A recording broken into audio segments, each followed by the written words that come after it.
رسول اللہ صلی اللہ علیہ وسلم نے فرمایا، اسلام کی بنیاد 5 چیزوں پر قائم کی گئی ہے۔ اول، گواہی دینا کہ اللہ کے سوا کوئی معبود نہیں اور بے شک حضرت محمد صلی اللہ علیہ وسلم اللہ کے سچے رسول ہیں، اور نماز قائم کرنا اور زکوٰۃ ادا کرنا اور حج کرنا اور رمضان کے روزے رکھنا۔ صحیح بخاری حدیث نمبر 8۔ نبی کریم صلی اللہ علیہ وآلہ وسلم نے فرمایا کہ ایمان کی 60 سے کچھ اوپر شاخیں ہیں، اور حیا شرم بھی ایمان کی ایک شاخ ہے۔ صحیح بخاری حدیث نمبر 9۔ حضرت محمد مصطفیٰ صلی اللہ علیہ وآلہ وسلم نے فرمایا، مسلمان وہ ہے جس کی زبان اور ہاتھ سے مسلمان بچے رہیں، اور مہاجر وہ ہے جو ان کاموں کو چھوڑ دے جن سے اللہ نے منع فرمایا۔ صحیح بخاری حدیث نمبر 10۔ لوگوں نے پوچھا، یا رسول اللہ، کون سا اسلام افضل ہے؟ تو نبی صلی اللہ علیہ وسلم نے فرمایا، وہ جس کے ماننے والے مسلمانوں کی زبان اور ہاتھ سے سارے مسلمان سلامتی میں رہیں۔ صحیح بخاری حدیث نمبر 11۔ ایک دن ایک آدمی نے حضرت صلی اللہ علیہ وسلم سے پوچھا کہ کون سا اسلام بہتر ہے؟ فرمایا، یہ کہ تم کھانا کھلاؤ اور جس کو پہچانو اس کو بھی اور جس کو نہ پہچانو اس کو بھی، الغرض سب کو سلام کرو۔ صحیح بخاری حدیث نمبر 12۔ حضور اکرم صلی اللہ علیہ وآلہ وسلم نے فرمایا، تم میں سے کوئی شخص ایماندار نہ ہوگا جب تک اپنے بھائی کے لیے وہ نہ چاہے جو اپنے نفس کے لیے چاہتا ہے۔ صحیح بخاری حدیث نمبر 13۔ رسول کریم صلی اللہ علیہ وسلم نے فرمایا، قسم ہے اس ذات کی جس کے ہاتھ میں میری جان ہے، تم میں سے کوئی بھی ایماندار نہ ہوگا جب تک میں اس کے والد اور اولاد سے بھی زیادہ اس کا محبوب نہ بن جاؤں۔ صحیح بخاری حدیث نمبر 14۔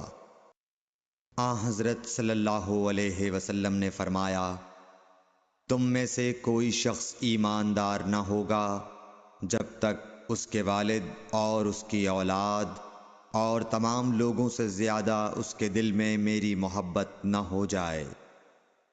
صحیح بخاری حدیث نمبر 15۔ نبی کریم صلی اللہ علیہ وآلہ وسلم نے فرمایا، 3 خصلتیں ایسی ہیں کہ جس میں یہ پیدا ہو جائیں اس نے ایمان کی مٹھاس کو پا لیا۔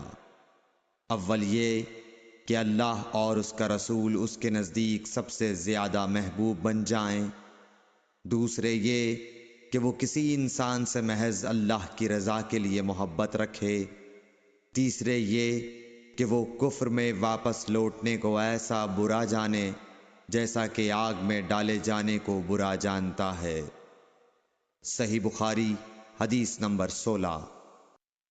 حضور اکرم صلی اللہ علیہ وآلہ وسلم نے فرمایا، انصار سے محبت رکھنا ایمان کی نشانی ہے، اور انصار سے کینہ رکھنا نفاق کی نشانی ہے۔ صحیح بخاری حدیث نمبر 17۔ رسول اللہ صلی اللہ علیہ وسلم نے اس وقت جب آپ کے گرد صحابہ کی ایک جماعت بیٹھی ہوئی تھی فرمایا کہ مجھ سے بیعت کرو اس بات پر کہ اللہ کے ساتھ کسی کو شریک نہ کرو گے، چوری نہ کرو گے، زنا نہ کرو گے، اپنی اولاد کو قتل نہ کرو گے اور نہ آمدن کسی پر کوئی ناحق بہتان باندھو گے اور کسی بھی اچھی بات میں اللہ کی نافرمانی نہ کرو گے۔ جو کوئی تم میں اس عہد کو پورا کرے گا تو اس کا ثواب اللہ کے ذمے ہے، اور جو کوئی ان بری باتوں میں سے کسی کا ارتکاب کرے اور اسے دنیا میں اسلامی قانون کے تحت سزا دے دی گئی تو یہ سزا اس کے گناہوں کے لیے بدلہ ہو جائے گی، اور جو کوئی ان میں سے کسی بات میں مبتلا ہو گیا اور اللہ نے اس کے گناہ کو چھپا لیا تو پھر اس کا معاملہ اللہ کے حوالے ہے، اگر چاہے معاف کرے اور اگر چاہے سزا دے دے۔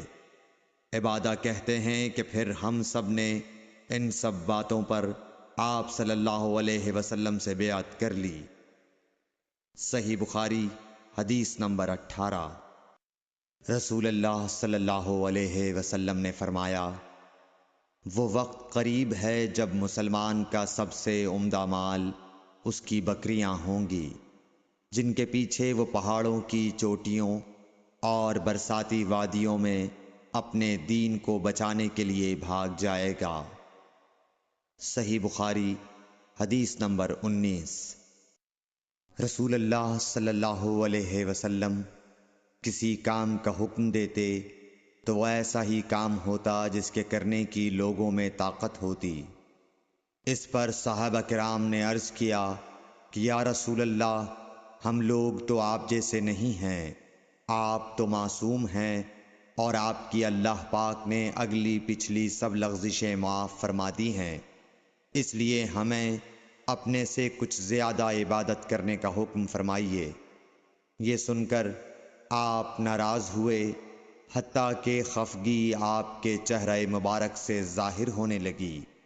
پھر فرمایا کہ بے شک میں تم سب سے زیادہ اللہ سے ڈرتا ہوں اور تم سب سے زیادہ اسے جانتا ہوں، پس تم مجھ سے بڑھ کر عبادت نہیں کر سکتے۔ صحیح بخاری حدیث نمبر 20۔ حضور اکرم صلی اللہ علیہ وآلہ وسلم نے ارشاد فرمایا، جس شخص میں یہ 3 باتیں ہوں گی وہ ایمان کا مزہ پالے گا۔ ایک یہ کہ وہ شخص جسے اللہ اور اس کا رسول ان کے ماں سوا سے زیادہ عزیز ہوں، اور دوسرے یہ کہ جو کسی بندے سے محض اللہ ہی کے لیے محبت کرے، اور تیسری بات یہ کہ جسے اللہ نے کفر سے نجات دی ہو پھر دوبارہ کفر اختیار کرنے کو وہ ایسا برا سمجھے جیسا آگ میں گر جانے کو برا جانتا ہے۔ صحیح بخاری حدیث نمبر 21۔ حضرت محمد مصطفیٰ صلی اللہ علیہ وآلہ وسلم نے فرمایا، جب جنتی جنت میں اور دوزخی دوزخ میں داخل ہو جائیں گے، اللہ پاک فرمائے گا، جس کے دل میں رائی کے دانے کے برابر بھی ایمان ہو اس کو بھی دوزخ سے نکال لو۔ تب ایسے لوگ دوزخ سے نکال لیے جائیں گے اور وہ جل کر کوئلے کی طرح سیاہ ہو چکے ہوں گے، پھر زندگی کی نہر میں یا بارش کے پانی میں ڈالے جائیں گے۔ اس وقت وہ دانے کی طرح اگائیں گے جس طرح ندی کے کنارے دانے اگاتے ہیں۔ کیا تم نے نہیں دیکھا کہ دانہ زردی مائل پیچ در پیچ نکلتا ہے؟ صحیح بخاری حدیث نمبر 22۔ حضور اکرم صلی اللہ علیہ وآلہ وسلم نے فرمایا، میں ایک وقت سو رہا تھا، میں نے خواب میں دیکھا کہ لوگ میرے سامنے پیش کیے جا رہے ہیں اور وہ کرتے پہنے ہوئے ہیں، کسی کا کرتا سینے تک ہے اور کسی کا اس سے نیچا ہے۔ پھر میرے سامنے عمر بن خطاب لائے گئے، ان کے بدن پر جو کرتا تھا اسے وہ گھسیٹ رہے تھے، یعنی ان کا کرتا زمین تک نیچا تھا۔ صحابہ رضی اللہ تعالی عنہ نے پوچھا کہ یا رسول اللہ، اس کی کیا تعبیر ہے؟ آپ نے فرمایا کہ اس سے دین مراد ہے۔ صحیح بخاری حدیث نمبر 23۔ ایک مرتبہ رسول کریم صلی اللہ علیہ وسلم ایک انصاری شخص کے پاس سے گزرے۔ اس حال میں کہ وہ اپنے ایک بھائی سے کہہ رہے تھے کہ تم اتنی شرم کیوں کرتے ہو؟ آپ نے اس انصاری سے فرمایا کہ اس کو اس کے حال پر رہنے دو، کیونکہ حیا بھی ایمان ہی کا ایک حصہ ہے۔ صحیح بخاری حدیث نمبر 24۔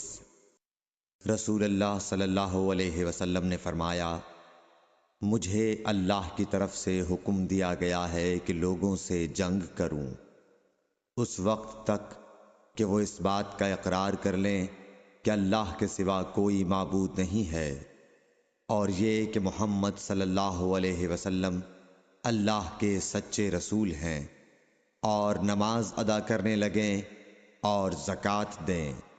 جس وقت وہ یہ کرنے لگیں گے تو مجھ سے اپنے جان و مال کو محفوظ کر لیں گے، سوائے اسلام کے حق کے۔